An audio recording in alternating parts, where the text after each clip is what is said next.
Il progetto di riqualificazione del lungomare Nettuno di Porto Empedocle a Lido Azzurro era stato presentato a fine luglio del 2014.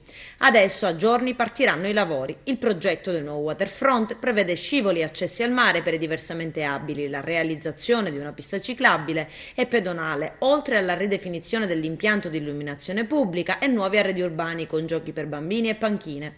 Verranno inoltre salvaguardate le palme preesistenti e verrà incrementato il verde pubblico.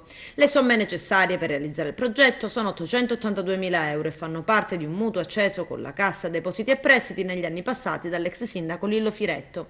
Ma non è stato facile raccimolare la somma da consegnare alla Regione per le spettanze passate di competenza demaniale, motivo per cui per tanto tempo la realizzazione dell'opera attesa dagli operatori del lungomare Nettuno è stata posticipata. A giorni si darà mandato all'impresa di procedere in modo da realizzare l'opera in tempi celeri come previsto dalla gara di appalto già aggiudicata. Materialmente i lavori avranno inizio entro la fine di aprile. Ci siamo impegnati molto per giungere a questo risultato, ha commentato il sindaco Ida Carmine. È stata infatti una vera guerra combattuta contro gli ostacoli della burocrazia. E adesso l'amministrazione comunale incontrerà gli operatori turistici e della ristorazione della zona balneare per concordare il cronoprogramma. Non è escluso che i lavori possano venire sospesi nei mesi di luglio e agosto in modo da non arrecare danno alle attività economiche e ai turisti.